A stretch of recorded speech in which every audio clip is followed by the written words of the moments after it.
you shouldn't be running A/B tests. Like you just shouldn't. Like you should just stop doing that and just build stuff. Like, hey, maybe we should add a quiz. Just fucking build a quiz. Don't be like, oh, let's test it and let's like put it on our page for like 50% of the time. If you only like just fucking build the quiz and and talk to your customers. Like literally, like if you don't have the quantitative data to learn from doing that, just go and talk to your customers and like get on the phone with them.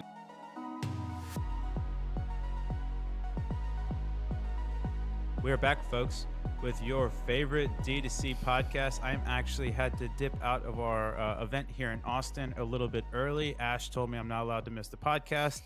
What Ash gets, Ash wants. As always, joined with my PIC and wonderful human, Ash Rawani. And today we have a fantastic guest. It's actually another manifestation of the Bird app, Shane Rostad. Shane, welcome to the show. Hey, thanks for having me. Yeah, absolutely. So Shane, for people that don't know you, you were really deep in the CRO space and still are deep in the CRO space, but give a little people kind of some color into your background, what you've worked on, kind of what your specialities are. Yeah. So about a couple of years ago, I guess I started doing more work in like the CRO space, specifically in e-commerce.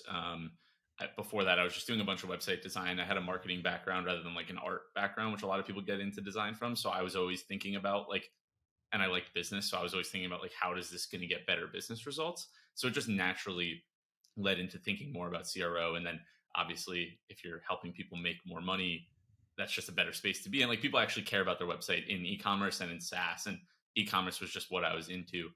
So started doing that, started a newsletter called the CRO Weekly, which I'm no longer publishing, but that I was publishing weekly for a while, tweeting over the last like 2 years, and worked with a bunch of clients doing kind of like ongoing iterative testing campaigns. So we were doing anywhere from like 2 to 5 tests per month across different aspects of their site. And so that's what I've been up to. And then now I'm no longer doing that as much. I'm working with just a couple clients. Like not like I don't have a full client list like I used to, working all the time. But I'm still like in the space. But obviously what we're going to talk to you about today is like that transition of like why I didn't decide to like double down on CRO a little bit. And then as well as just all other things CRO related. Yeah, that's me. Amazing. And you're coming live from Florida, and then Ash is right above you, and then I'm to the left of both of you guys. So we have a pretty good swath of the states covered. And for people that don't know, CRO is just conversion rate optimization. So we want to make sure we can bring everybody along. But I won't say conversion rate optimization because that's just too fucking long. Yeah. So give us some color in terms of, you used to be a big CRO maxi, and now the more you've skilled up, the more you've realized there might be some kind of more correlation than causal mechanisms. And there's also just a lot of intricacies to running an experiment correctly. Mm-hmm. And so Yeah. kind of tell me a little bit about that, and then we can get into some stuff because Ash has some really good questions for you as well. Yeah. So I guess like to kind of kick things off, where I learned, like I knew about CRO, but I went and I took the like all the CXL courses. They have like this mini degree, which is like Pep Laya, who's like one of the original like Austin guy. One of the big promoters of CRO as a thing, built a big agency, also like, and talks a lot, like he talks a lot about how you have to do research, and like this can't just be like I look at your site and be like, oh, here's an idea, you should change that. And like that's not CRO. That is best practices. And best practices, what I've learned like through him and all of his experience, I mean, it was like that doesn't work. You need to like get your hands dirty and like go deep. And one of the things that he also preached was like statistics matter. You can't just fake them. And so as I got into it, obviously when you're first starting out, not working with as big of clients, but like it's a little bit harder to get those statistics to really work. You know, you're running an experiment, it's going on, and I'm trying to be like, I'm running a test for 4 weeks. You know, a brand is doing millions of dollars in revenue, but they're selling $150, $200, $300 products. So they're not getting a ton of orders. And I'm realizing pretty quickly about like, oh God, this is a 7% increase, but when you do the math, and I'm not a statistician, you know, I'm not like, I know enough to use the calculators essentially. Like I'm not going to actually break down the math for you and really explain it at a deep level, but like, I know what is valid and what is not and how to kind of understand that. So, you know, I started doing that and realized really quickly that 7% was just like not provable. Like it just wasn't.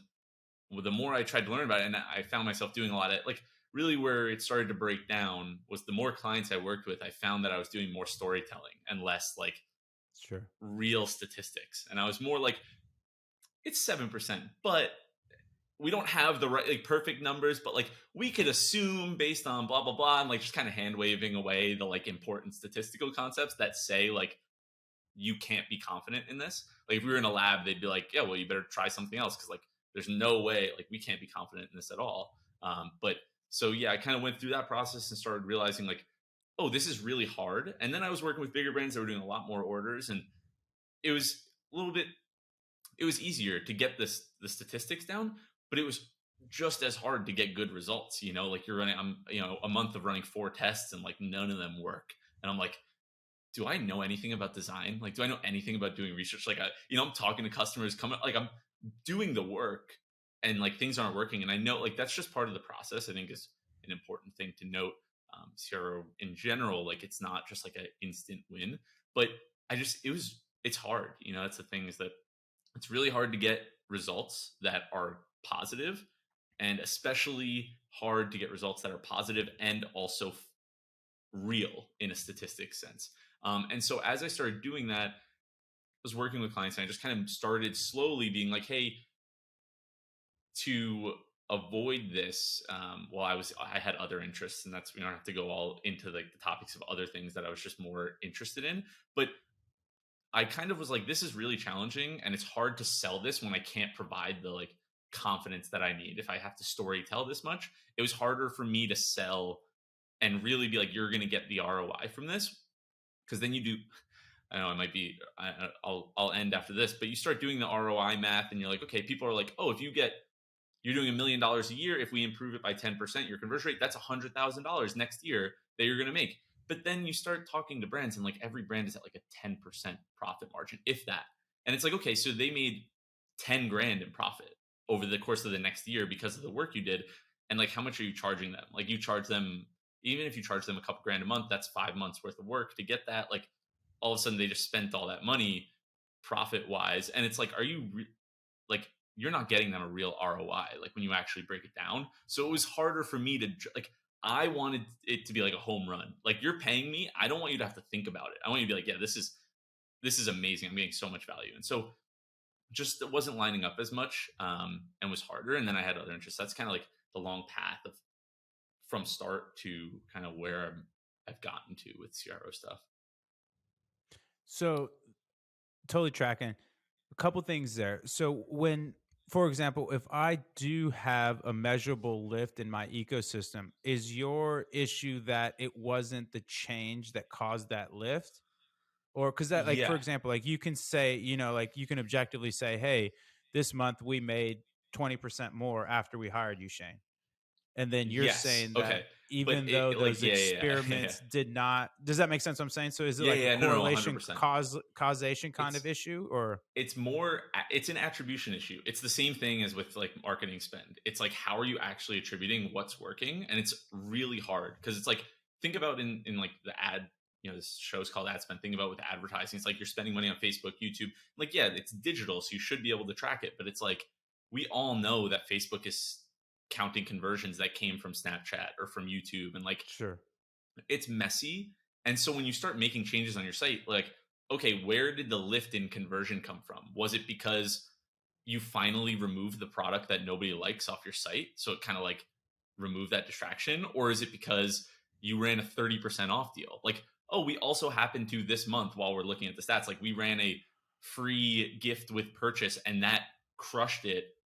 And like, so this test we were running, is that still valid? Like, so just looking at it holistically on like your analytics, you see a 20% improvement. Like, your ad creative could have popped off. There's so many things. If you look at it at the test level, it's also still, if you're not like, this is where it gets like into test design. There's like the actual statistics of like the after kind of analyzing the test, the results, and then there's the actual designing of the test. Cause it's like, I guess that's where you run into a lot of, and we can kind of go into those. I don't want to just like rant on here about it, but there's kind of those two aspects of like designing a test where you can run into a lot of issues where you can be like, yeah, you're reaching, saying that that was the thing that caused the change, or doing the statistical analysis afterwards to be like, we know for a fact that this change made that that this update made that change. Does that make sense?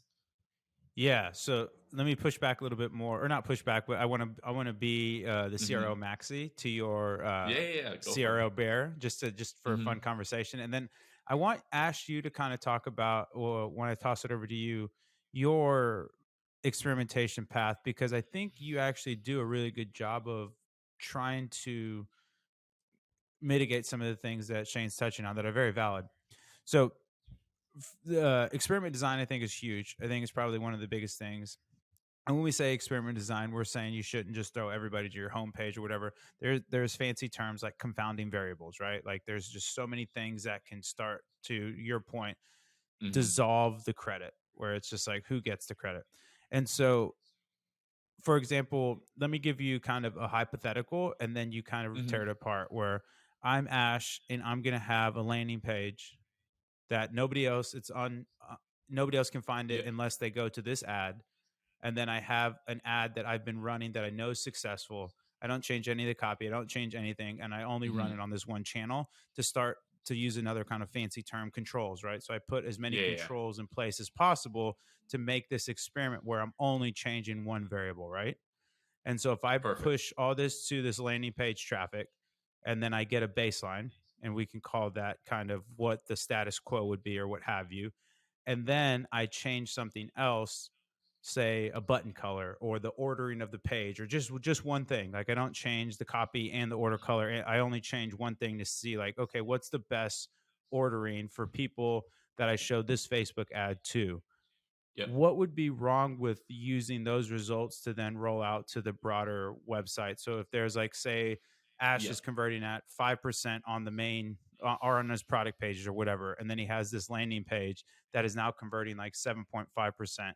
Why Yeah. wouldn't he take that ordering from that landing page and say, hey, let's Hmm. test it on the main site's landing page? Does that make sense? Yeah, yeah, yeah. The question I would have to ask is how much money are you putting behind, how much traffic are you driving to this landing page? Because like Say, let yeah, let's say say your conversion 100,000 rates impressions. Say a hundred like thousand 100,000 impressions. impressions, and then you're at some CPM. So you're at uh Yeah, let's just say say, $5 CPM. So you're right. 100, 100,000 impressions. You're at a 5% conversion rate. Yep. If that's like and so you start getting down to the numbers, and you're like, okay, you're probably at let's say you said 100,000 impressions, so that would be like Yeah, 5,000 maybe we should do conversions. reach. Maybe reach is a better metric, because reach is Yeah. reflective of a person versus you can be impressed multiple times. Say he reaches Clicks, actually, 50,000 click, like people.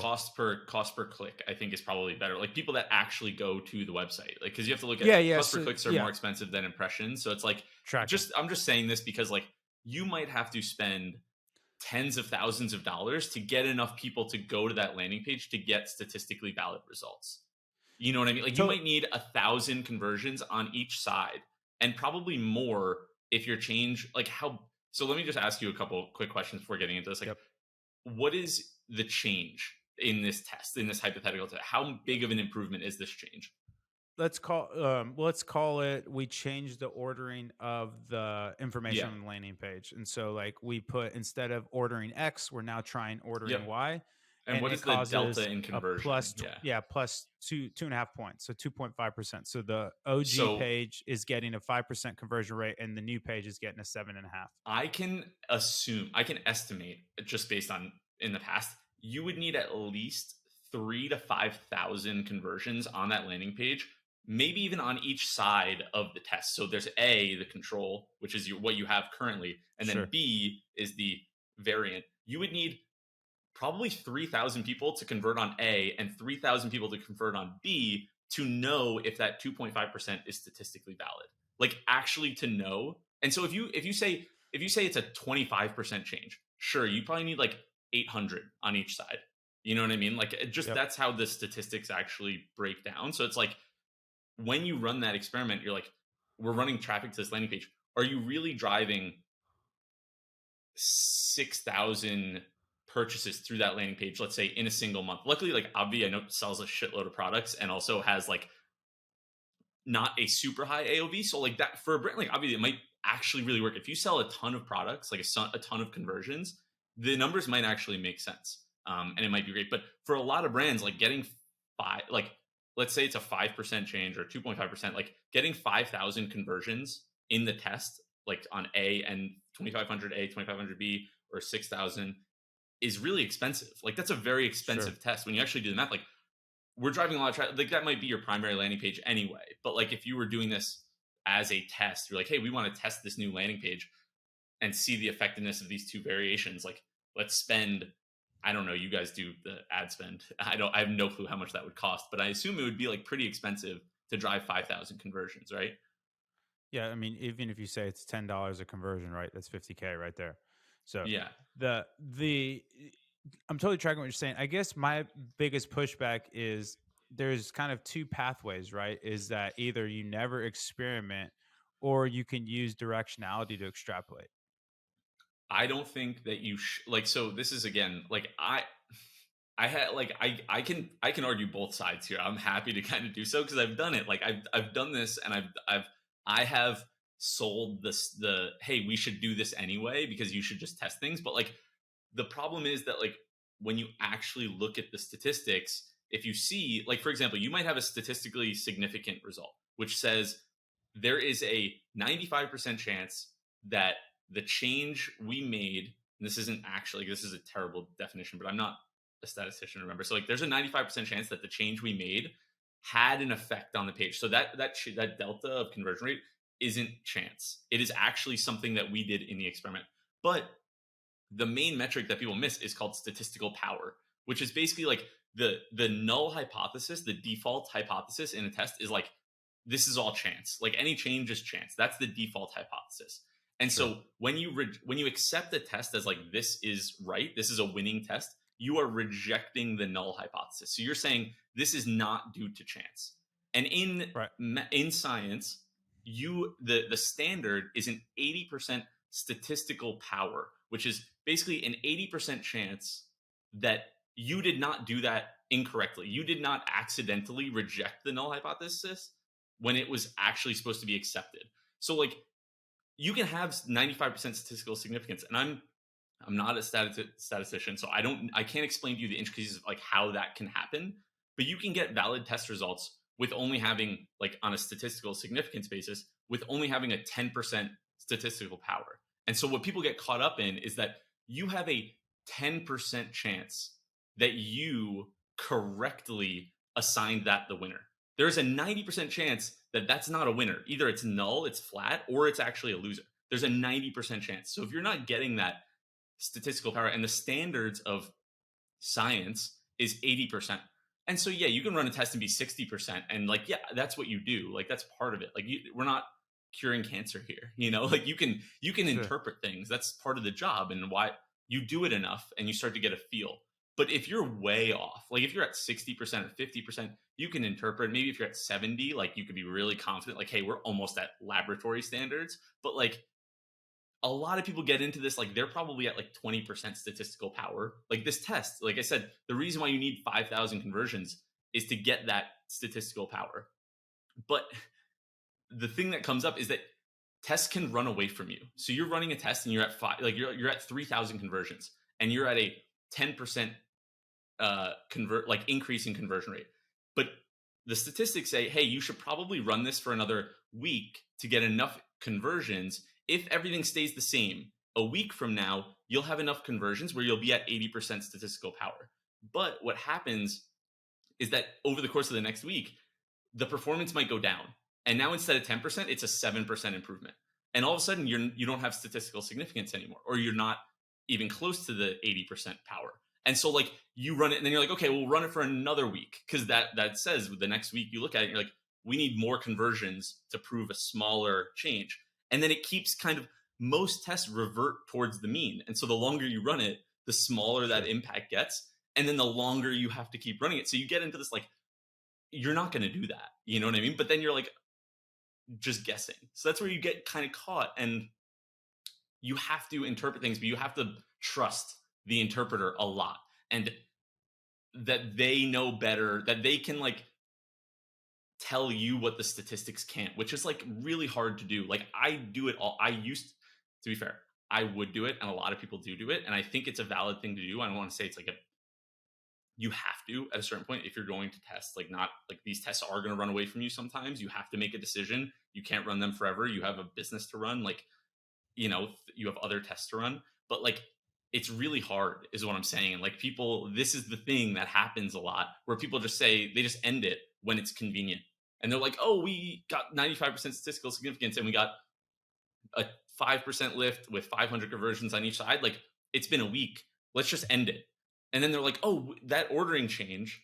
Like, I don't have to like go into it too deep. We can talk about what like the cycle that creates of like what you might call marketing debt or like technical debt of like that, computer programmers, they have old code they have to like get rid of that's Sure. really hard to do.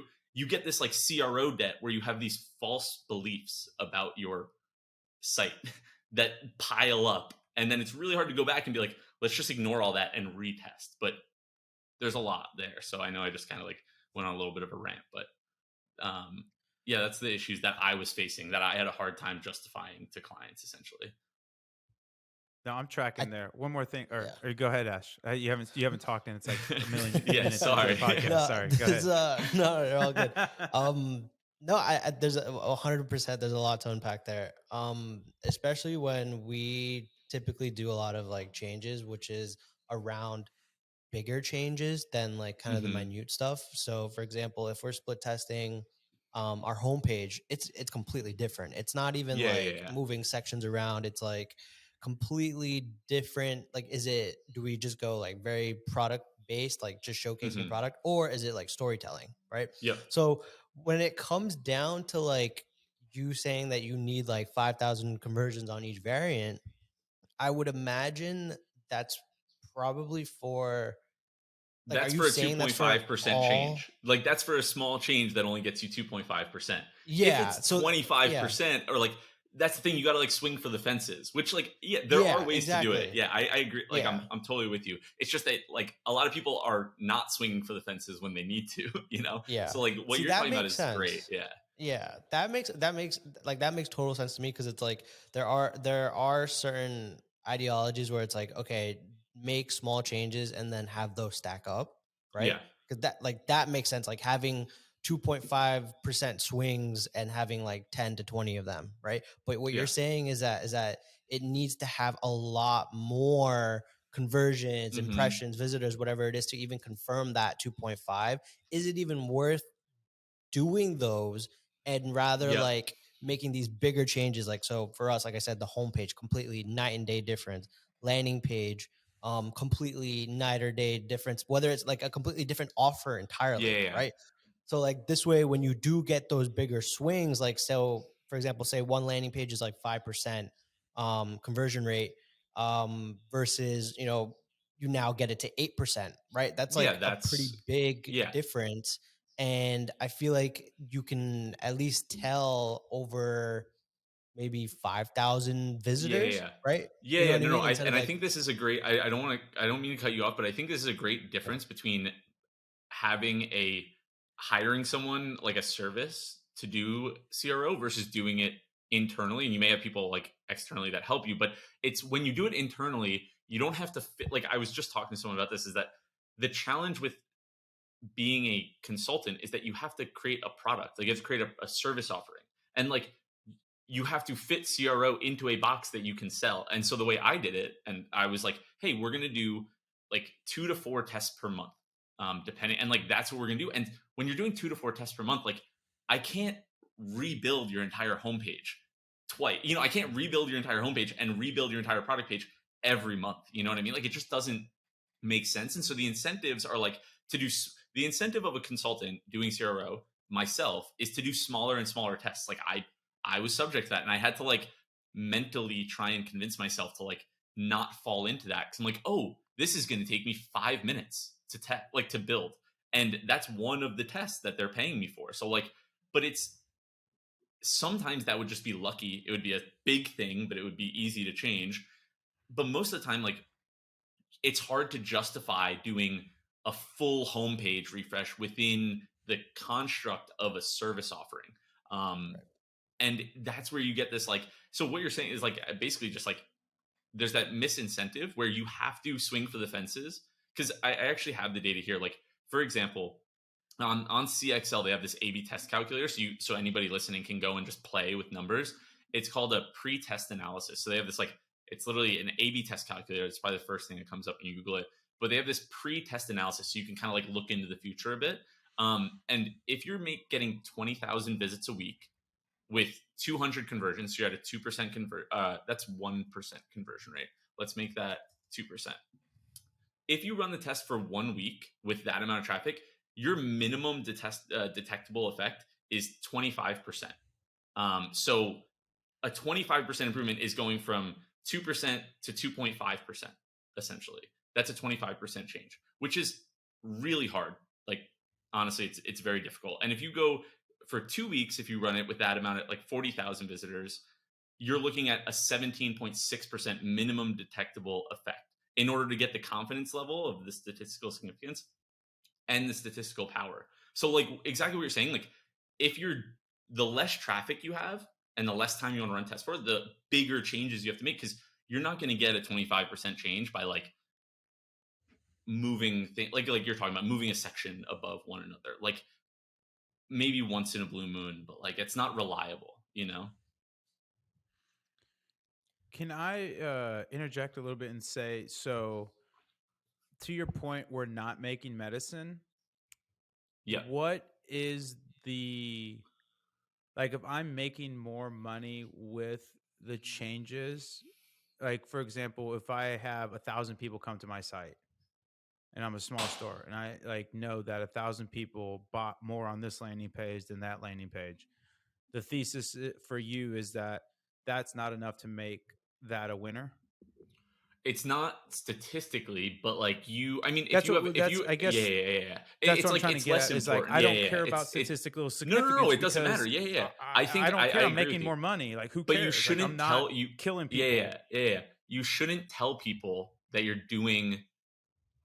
You shouldn't be running A/B tests. Like, you just shouldn't. Like, you should just stop doing that and just build stuff. Like, hey, maybe we should add a quiz. Just fucking build a quiz. Don't be like, oh, let's test it and let's like put it on our page for like 50% of the time. If you only like, just fucking build the quiz and and talk to your customers. Like, literally, like, if you don't have like the quantitative data to learn from doing that, just go and talk to your customers and like get on the phone with them and be like, hey, how do you like do the work, but just make the change. Like, that's stuff that I still do today, is like I do less testing and more building, because it's just like talking to customers and shipping. So it's like, just don't pretend that you're doing CRO and that this is like, don't pretend you got to like, don't run an A/B test that means fucking nothing and then say we got you a 20% and then tell the client, hey, we just made you an extra 20 grand this year, when like that's fucking bullshit. Like, it's just a lie. Like, just do it, do the work, but don't lie about the impact you're having. Just be okay with, we're going to keep making things better every month. I think that's a better approach for the majority of brands, is just to like, you can make things better and you just know, like you said, hey, this is better, you know? Like, that's I don't I'm know. on board with this more. Okay, I'm way more on board with this now. Yeah. Yeah. Ash, talk to me Yeah. then about tell him about your post purchase surveys and how you use that to integrate into Yeah. changes, because I think this is kind of very aligned in terms of what Shane's saying. I'm tracking what you're saying now, Shane. Okay, Yeah. this Yeah, yeah. now the mind Do meld is it. Do starting the to work. Don't just start. stop Yeah. doing the work, but just I fucking get do what it. you're You saying know, now. don't lie. I Yeah. I I like your was example lost, of or the it was quiz. muddy. It's Yeah, clear yeah, now.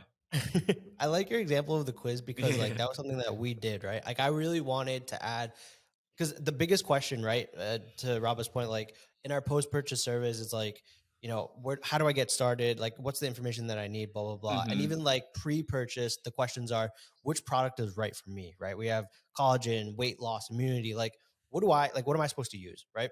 So putting Yeah. a quiz on the product page was an answer to that, and what I wanted to do was not see if it's like statistically significant, like going to increase like conversions or whatever it is. I wanted to make sure that it wasn't going to break the site, right? Yes. So Yeah, if I'm going yeah. to A/B test it, am I going to like, if people are getting distracted and not buying but rather going to the quiz, am I going to lower my conversion rate? Like, is it going to be a Yeah, yeah. fat loser where I need to take it off entirely? Or is it going to be somewhat around the same? And if it is, that's added value, right? Then I'm just going Yep. to keep that as a business owner. I'm just going to keep that. And it's for the cuts, it's for the consumer. If they need to access it, they can right there and then, right? So that I agree with, right? And then Hmm. even like, for example, adding our sample packs, right? Like adding that to like the navigation. It's like, do we kill our AOV because now people are Yeah, buying yeah, a yeah, yeah. $12 product? Or does AOV kind of remain the same? And that was a test that we did too. And AOV like was hovering around the same amount, right? Yep. Maybe it was like 60 versus 59, but like, is that like enough for you to be like, oh no, no, remove this versus people are getting samples that they're looking for and have a higher chance of finding a product that's better for them, right? Hmm. So like Yep. there's more than just this like the data, right? Like Yes. if Yeah, yeah. something's really screwing Hmm. with something, obviously remove it. But like if things are kind of like, on par, then I don't If I customers are wouldn't like, asking you for a yeah, quiz and you they're add asking it, for it. Yeah.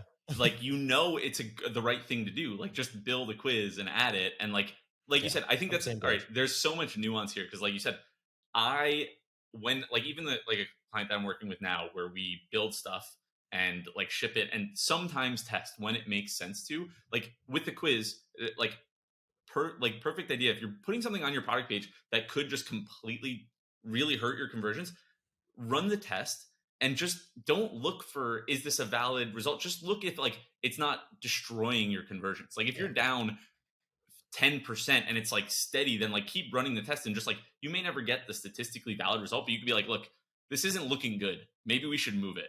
Like you can infer that, but like you can't be like, Yeah. it's the attribution to like look at how much money I'm making you. That's where it gets a little like that is really hard to prove. You could be like, look, the site's better. Ask your customers. Like that's real. But the attribution of the money back and like the quiz is just there's one more thing with the quiz that's a perfect example is like if you're going to test a quiz like where the effectiveness of a quiz like where do you put it to test it? Do you put it in your hero, like your first like homepage section? Do you put it in the nav?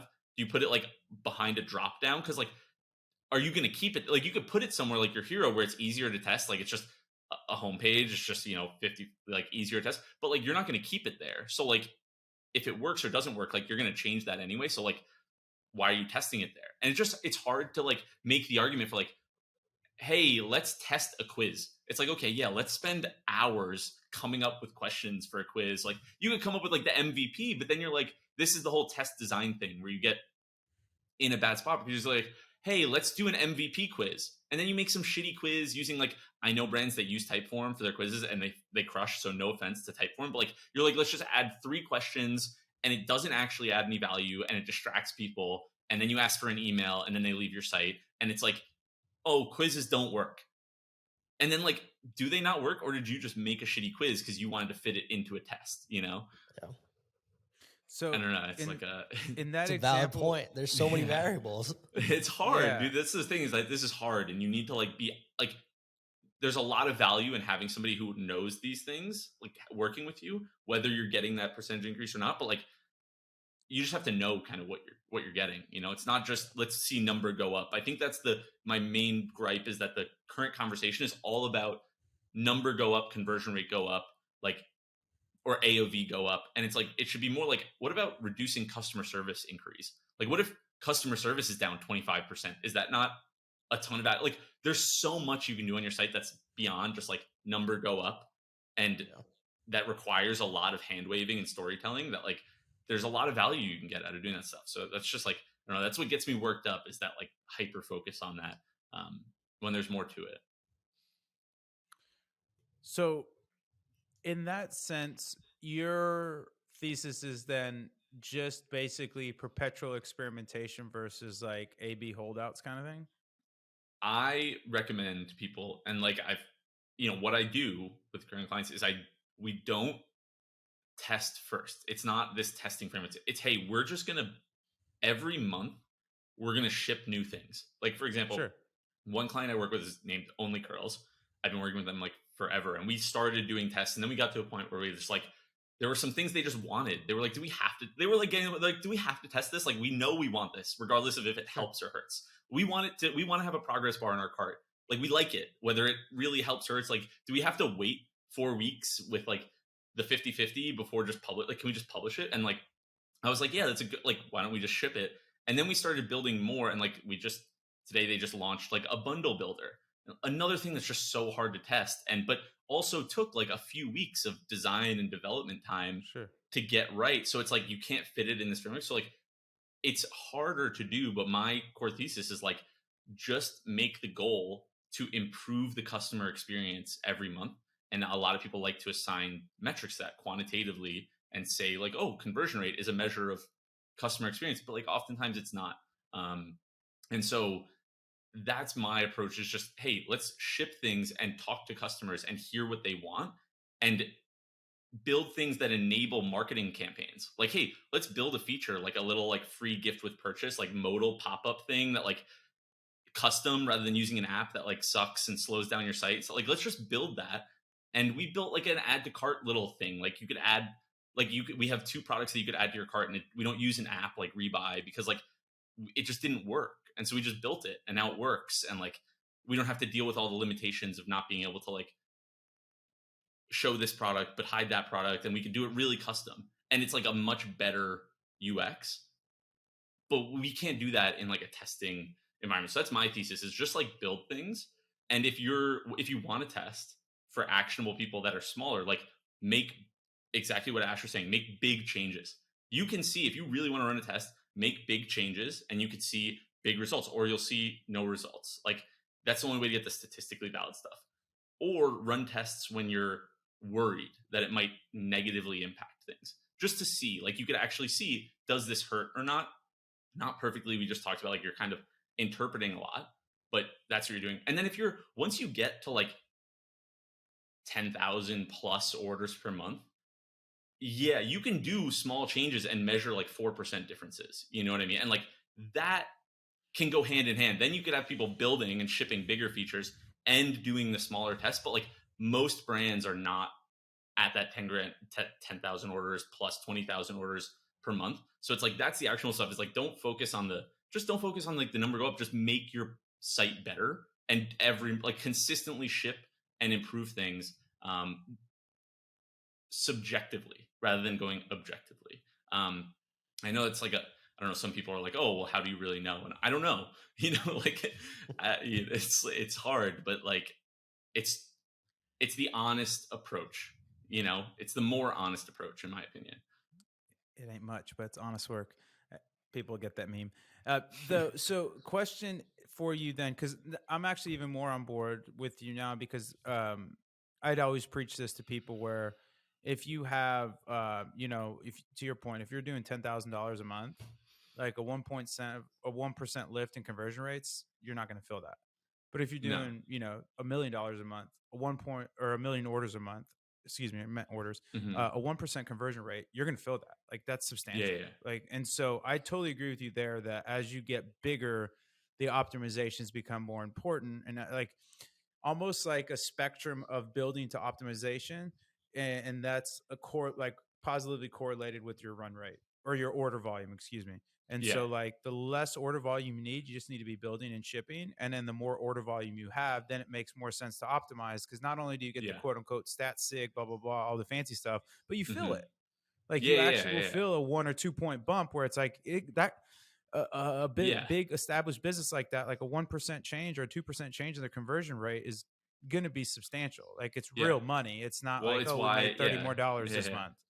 And It's so why the I'm totally, institutional buyers are like happy with a 2% return, and then all the normal people are like on Reddit and like looking for Robinhood options trading during COVID. You know what I mean? Like, it's just the difference of like, what feels satisfying to you, or what actually moves the needle, is like, when you don't have a lot, you gotta swing for the fences. I don't recommend that. Like, this is not financial advice. get levered Don't do up, that. baby. But like, but at the same time, when you're big, those small changes, like you said, you feel them a lot, and you're like, oh wow, that's an extra 200 grand by that one test. Like, it's, yeah, It's it's funny you bring investing up, because there's a axiom in investing where it's better to be right less frequent but at a bigger magnitude than it is to be frequently right at smaller bets. So, hmm, said a different way, it's better to say, if you hit on two bets a year but you put the house on those bets, that's a Yep. better payoff than if you hit 20 bets, but you only bet pennies on those bets, if that Yep. makes sense. And so it's a No, little bit kind of 100%. aligned in what you're saying in terms of your thesis of like these little paper cuts aren't going to be as important to like the analogy of return on investment versus making more money for your D2C store is like those little paper cuts, even if you're right 20 times, those paper cuts aren't going to add up to Ash's totally changing the homepage. And now my conversion rate is 7% Yeah. compare 7% bump or something like that. It's interesting. Yeah. It's there's a lot of like you know, I think it really drives the point home of like what I think what Ash brought up, which wasn't even thinking about. I'm obviously have my own, uh blanking on the words here now, but my own biases around like what's on top of my mind. But even Ash bringing up, like, okay, yeah, there are like situations where like the quiz thing, like it makes a lot of sense, and swinging for the fences, like there's um, a lot of those situations where it does make sense to be doing some of these things, and like it would be good to know how, and it would also just be good to get a like it's not that complicated, the statistical stuff. I don't really know it, but like I don't know it that well. I know it enough to know what's right and what's wrong. Um, but just a baseline understanding isn't that hard to get, to know if you're tracking against that, and then just strategize around that. Like, I don't know. I think the main lesson is like if you're small, just make big changes and ship, and don't hold yourself back by thinking you need to get perfect results because you're not. Um, and yeah, there's a lot more that you could do on your site rather than focusing on that single metric of conversion rate.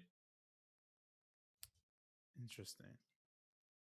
What do you got, Ash? You got the perplexed smirk over there.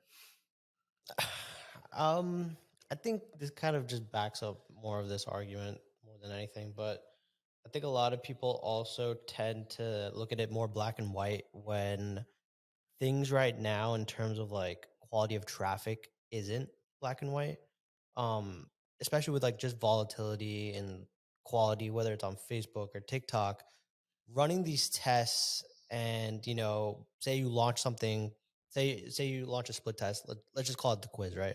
Put the quiz on the product page, and Monday rolls around and you have like the lowest conversion rate, and you're like, was that because of this? Like, is it the test that's happening? Like, what if it's not that? What if it's just quality coming in from Facebook, right? What if it's Mm-hmm. quality coming in from It's TikTok? Labor Day or something, right? Yeah, yeah, yeah. Right. And it's like you immediately feel like you have to pull that test because it's like internally you're like, oh well, I can't stomach a lower conversion rate, blah blah blah. And then people like kind of let it ride out, and then you start to see like the results kind of like get closer and closer to each other later down the line, and it's like, well, actually this is fine now, right? Yeah. So you have to, that's the biggest thing. It's like when we talk about conversion rates on like ads, just in general, it's like, oh, this ad has this conversion rate versus like this ad has a conversion rate. And it in itself is like A/B test, right? Mm-hmm. It's Sure. it's purely like the quality of the traffic that's coming in, right? So there's so many variables, which is why, like, again, just to drive this point home, is test the bigger things, because then you could be a little bit more certain that it's either making a difference or not, right? Mm-hmm. So like whether you're doing like really like high quality polished videos as an ad versus like your UGC style content, like that's a good test to me, where it's like, all right, which style does better? But like using like two UGC style videos against each other, like it's going to attract a different audience. It's going to Mm-hmm. like kind of, the traffic coming in is going to be a little bit more different, where it's like, the results aren't as like, statistically significant as you Yeah. would say. So I think, again, that's just driving the point even further home. But yeah, that's The just one thing last, that I always yeah. like to tell people. It's like there's so many variables, and especially when it comes to like paid traffic, Mm-hmm. Facebook could just have an off day, and it's like it Yeah. ruins the rest of the experiment. To your point, the thing I mentioned previously, but that I want to drive home, is that the reason why this can have a negative effect doing traditional CRO when you don't have the data necessary is that when you run a test, and like, let's say you change the headline on your homepage and you see like, oh, that's a minus 0.2%. And it's like, maybe not doesn't have statistics. You're like, that headline is bad. Or like you change a headline, it shows a 10% improvement. and then like you love that headline. Like that headline is like you're never changing it. And then they're like, "Wait, let's test a new headline." You're like, "No, that this is the best one. This is 10%. Why would we waste our time? We already tested that. We have other things we could test. Like why would we waste our time going back?" And you like every test you run, you build up either like a negative stance or a positive stance towards the change. And you're like, or just neutral, like, that didn't really do anything. And you get this, it really does build up to that. You get to the point where you're discussing other changes. You're like, but we already tested that. How are we going to make sure that that's not going to hurt the results that we got here? Or why are we doing that? And like, you get into this, you just kind of almost get, you like freeze up. Like you decide, like you stop being able to really make the changes that you should. You get feedback and you're like, oh, but this customer told us this is so confusing. Like it makes no sense. But we tested that and it got us a 10% improvement, but it wasn't a real 10% improvement. Is like the point of it. If it was, then that customer is probably wrong. But when you're doing this, you get this false confidence about positives and negatives, and it becomes this technical debt, this CRO debt, design debt, I guess is more apt. Like you get this design debt on your store where you're afraid to make changes or you like don't like things, and that can build up. And I've seen it happen with my own kind of stuff that I've done, is that the more tests you run, the more things you learn. But if you're not like, the best part about testing is that learning, that like every time you do something, you're like, oh, up or down. Like you do that enough, like you do four, like 3 tests a month, 2 tests per month, 1 test a month, like every month you're learning something new. But like you have to make sure that you're learning the right thing. You could be learning the wrong thing over and over and over again, and just going a bump up, a bump down, a bump up, bump down. And then all of a sudden at the end of the year, you're flat and you're like, wait, he told me that we were getting, I saw the numbers going up. We only kept the ones that went up. Like, how are we flat or how are we down? And it's like, oh, well, then you kind of argue like, oh, well, there's so many other factors. To your point, it's like so easy to hand wave this stuff away. And I've done it. Like, I don't hold this against anybody. Like, I've done it.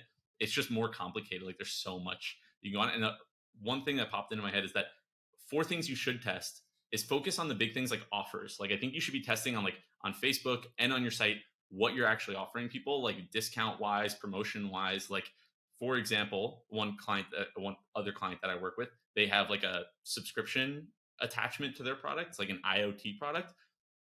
Originally, we started off with like monthly and annual. Of course, we want to get all the annual subscriptions, like yada yada.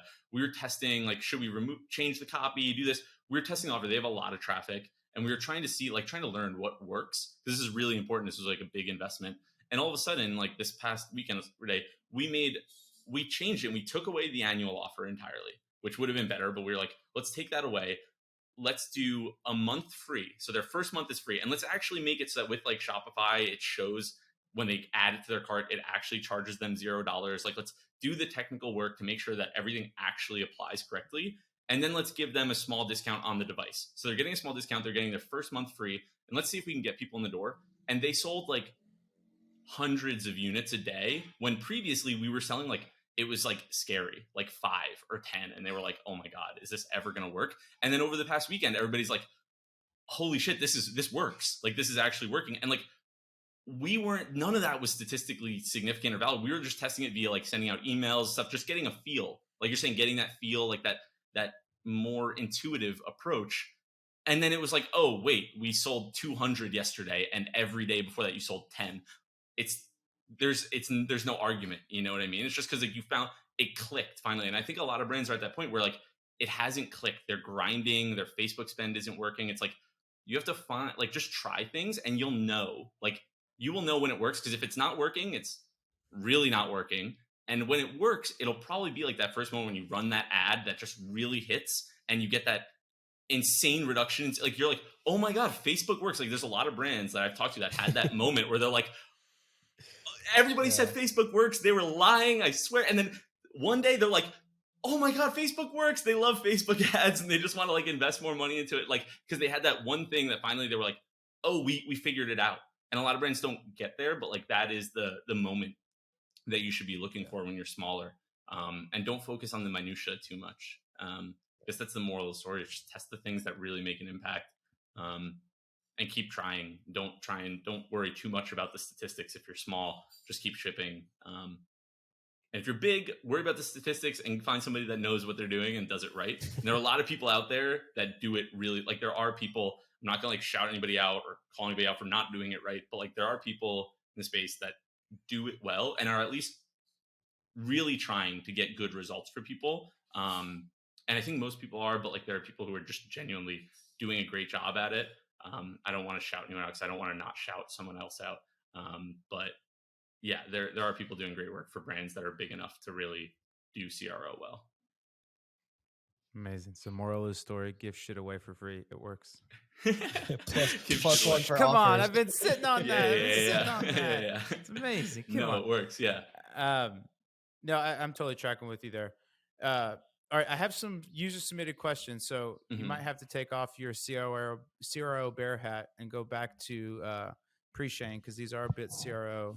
I'm happy. I'm big CRO you can fan. play the other side. But Okay. yeah. What's and this has kind of basically been the whole episode, but what's the biggest CRO mistake ecom brands make? And let's say smaller ecom brands, so under $5 million a year kind of ecom brands. Yeah, I mean, there's probably a lot besides all the stuff that we talked about just testing. Like, just don't test because it doesn't make sense to build and ship. And I think the biggest CRO mistake that people make is that if people aren't buying your product, like, you really need to just talk to your customers. Like, stop, like, they might just like, this is like sounds shitty, but like, you might just not have a great product right now and you might need to work on it because people are seeing it and they're not interested. Like, there are a lot of people who start brands and they build a product and they like kind of that Steve Jobs moment. And I think like just going back and talking to customers and like literally going up to people on the street or in a store or whatever, like I even heard like Nick Sharma had like a point where he would go when he was at like Hint, he would go down to the bodega and talk to people who were buying it and be like, and then they would say things. He'd be like, he'd learn from that, like, do that work. And that's the work that you do that gets you that unlock where you're like, oh my God, Facebook works because people were selling the right message. It comes down to messaging a lot at that point. Like, you just have to, your value proposition has to be correct. And you might not have a value proposition that resonates. And so you might have to work on your product. But that's the biggest mistake I think I see people make, is obsessing about, my website looks like this. It's like, no, I think you might just have like an undifferentiated product in a very crowded market and you're not selling it in a way that's really resonating with people. And that's a hard thing to figure out. I'm not an expert at that, but that's what I see. Like, I've tried to solve that problem with website stuff and it just doesn't work. Yeah, that's a really, there's a really super wicked smart, it's actually going on today and tomorrow, our Blue Whale group, where it's our biggest stores. We invite them into Austin and we put them in a room and just have them talk. And the CFO of Thread Wallets was very, very like, they make just all sorts of cool little wallets, and they have all these little gizmos, like places to put your chapstick, key rings built in the wallet.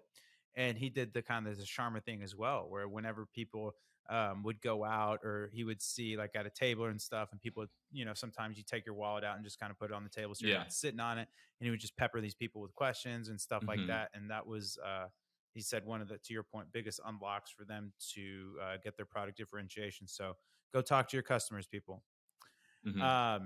I know this is going to be like nails on the chalkboard for you, Shane, but the people submitted the question, so we're going to have to answer. Go for it. I won't. Yeah.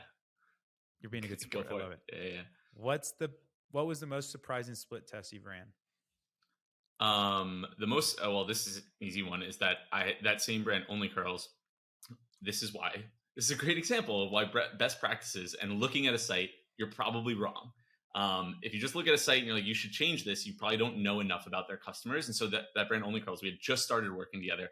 I was like, home run idea. I look at the site. They don't have it. People can go and look at onlycurls.com. They don't have a hero section. They don't have a value proposition. It just says like, your perfect, like, I don't even remember. I was looking at it today. It's like, get your perfect curls, like 4 products for your perfect curls. And it's a collection grid of their 4 core products. And that's like the hero where you land. And I was like, that is not best practices.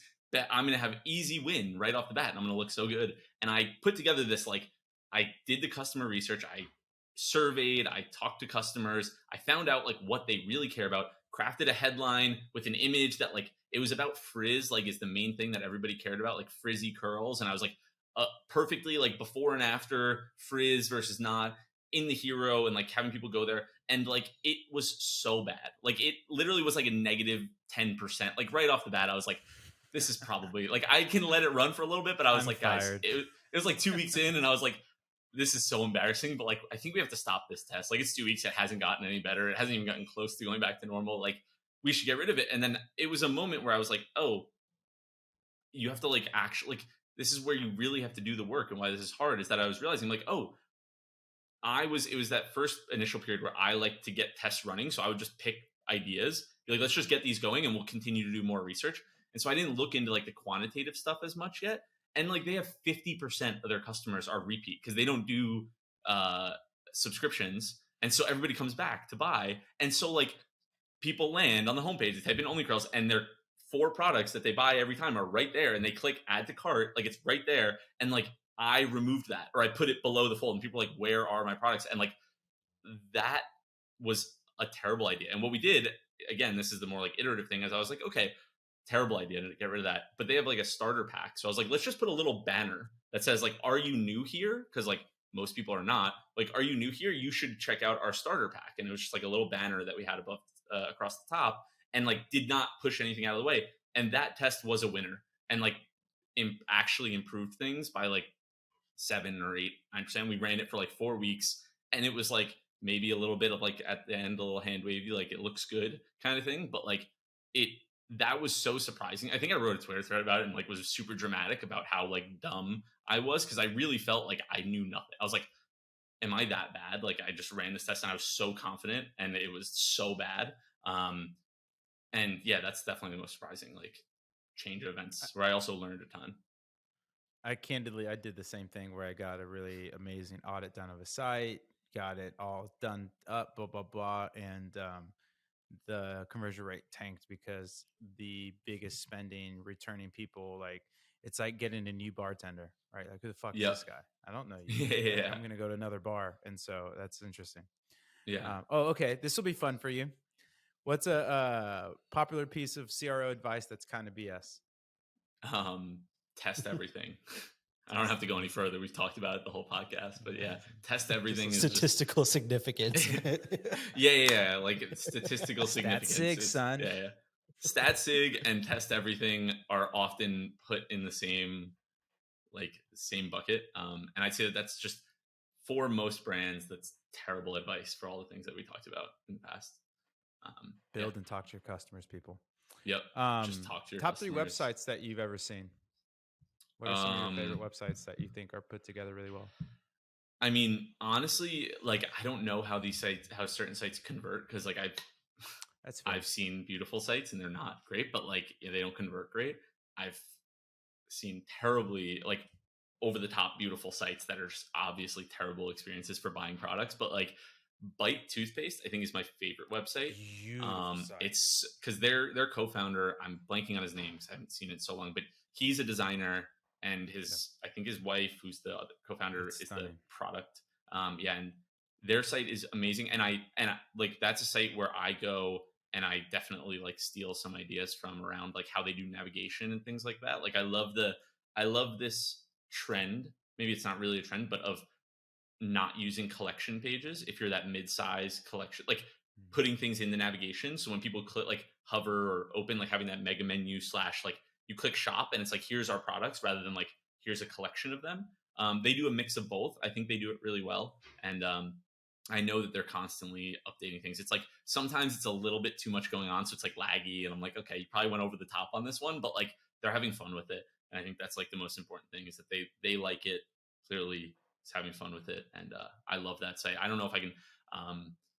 On the back of that, the other one that's not as like super beautiful and fun is like I look at like Native deodorant, because I just think Yeah, that shout their out site just Moise. works. Yeah, their Yeah. site just works, and like I know that it converts well, and like they clearly explain things. It has no frills. The complete opposite almost of Bite. Bite has the scrolling animations and all that stuff that looks so cool, and the moving text and stuff that I love it. Like honestly, but Native is just, hey, we have a promotion, and like the banner, sometimes the image isn't even like cropped 100% right, because they're just like, we're just shipping. And I definitely respect that approach a lot. So I love that. Do you got any sites you like, Ash? Schoolyard Besides snacks. Avi, obviously. Shout out Schoolyard to is shout strong. out to Helen. Yeah, that's my favorite site. Helen's their client. Yeah, they're awesome. That is a beautiful site. I actually, Shane, going back to your previous point, so there's a site called Drink Update, and it was so beautiful. It's like little like clean energy drinks kind of thing. So beautiful. Hmm. I bought from it, Yeah. and like not trying to poop on a product, but like the product's okay, but every single can came and blew up on me, and it blew up on my car, and like Yeah, yeah, so, yeah. and it's a perfect example of like, yes, you can get people to buy, but they won't ever get me to buy again. Yeah. And so like really being product first and product focused and understanding like that is the main thing to make sure that the product is awesome, because the Hmm. site's one of the most beautiful sites I've ever seen. And it's But probably the done other by thing, an agency in New York City that charges a lot of money, and there are a oh, it couple has that to are be. very well known Of that course. make really cool sites that just like have no care in the world for people buying products. And like I don't know, like branding is one person I shout out is Xavier Armand, who with Van Group. He is opposite. Like he real like I'm like, all right, the design, like that frill stuff isn't that important. He is like a very strong proponent of like brand and like that impact. Like, hey, it's so cool that I'm gonna buy a product, like because I love it.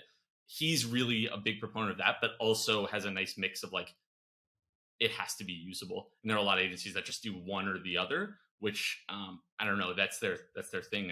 They look cool. I'm a fan. They're inspirational for like from an aesthetic standpoint. So yeah, I also do think it depends on the vertical, because a lot of luxury sites, like a lot of luxury quote unquote products, are notorious for having like aesthetic over like, yeah, because you want the product so bad that you're going to jump through the hoops to get mm-hmm. it. Like you're going to Yep, figure out how to buy. And so converting isn't really top of mind for them. But no, the other thing that kind of like one of the most data driven companies in the world, Amazon, and like look at their site, right? yeah, Like I took a screenshot of their buy page, and there's 78 million things going on, and this has yeah, been yeah. tested, and to your point, probably stat sig, because they have the traffic Yeah, yeah, they to have plenty. push. Yeah. And so it just kind of blows my mind how there's these different kind of bell ends of like aesthetic and Yeah. conversion. And obviously the most converting site is going to be an Amazon design, but to be fair, like Amazon really doesn't have, or Amazon's brand is built more on trust as well as speed of shipping, right? They And have Yeah. Prime. price and They have price. And Prime, so like like a 2 day it's shipping different. and one click. Exactly. It's Yeah, like yeah. you're not like for most my number one takeaway is like yes, like great, but like most brands like you're not Amazon, so don't even look at Amazon for ideas because like you don't have Prime, dude. Their conversion rate's like That's 50% or something. Like you're not getting anywhere close to that. Like I'm sorry.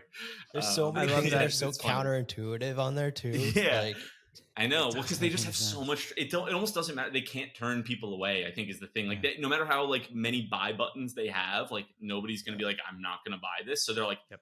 every little buy button is another chance to like get someone to click and buy something. So it's like it's just a I like yeah, it's it's The hilarious, get but it it's just like yeah. tomorrow is probably the biggest driver for Oh anything. yeah, So like it get doesn't it even matter where tomorrow. anything is. Like free shipping for the most Yeah. part. Like yeah, you already have your info in there. Like it's just a The different prime thing. Like toggle, the whole thing. yeah. But I Yep. love what you're saying there, Shane, because there's also an investment maxim of like going. I studied economics, so I always Yeah. go back to kind of investing in economics, that kind of thing. And it's basically like when like Warren Buffett's giving advice in terms of like how he's investing his money. It's like Hmm. unless you have that wealth, that advice does not apply to you. So I think that's No. kind of the same analogous to like using Amazon's conversion rate Yeah. strategies probably doesn't apply to you. Yeah. Exactly. You're different. They're great at what they do. Clearly, but yeah, I wouldn't copy their site. Okay, one last question and then we'll wrap it up. What's something that seems stupid but actually increases conversion rate? I'm trying to think of something that's like measurable.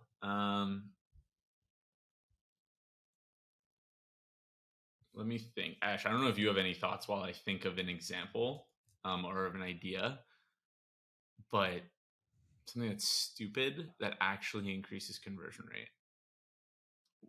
Yeah, I don't want to just like repeat other. I don't want to repeat things that I've already said. So I'm trying to think of a unique example. Ash, do you have Okay. anything? Honestly, I haven't really tested anything stupid in Of recent course years. not. Of course you haven't. This Well, guy's probably all of the tests only that you heat. haven't run, like all the tests you haven't run, are all the stupid things that probably increase conversion rate. Like you know Exactly. what, you know what's a stupid thing? Removing all of the scarcity indicators, like all of the advice of like from the like a what is it? The psychology of persuasion, like the influence, like all of those principles, like scarcity and things, like not like overdoing it does work. I mean, it's kind of like sounds silly. I don't know if that really fits, but like it does work. But if you're like overbearing with it or you're lying, like it does, like I don't know, that's not like a great example, but like doing it oftentimes will backfire, I guess is what I'm saying. Like using those principles to put scarcity out there, like will often backfire. So if you have those, they're dumb and remove them, and then you'll have an increase in conversion rate. Probably. I think that's what I was trying to get at. But that's the only thing like stupid thing that really comes to mind. Amazing.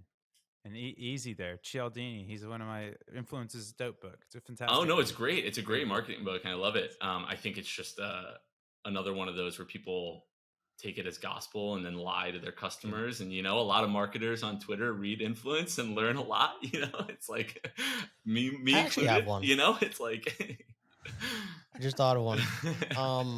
What Give we it to ended up us. doing was so we offer free shipping all the time, right? Like Mhm. it's just set, right?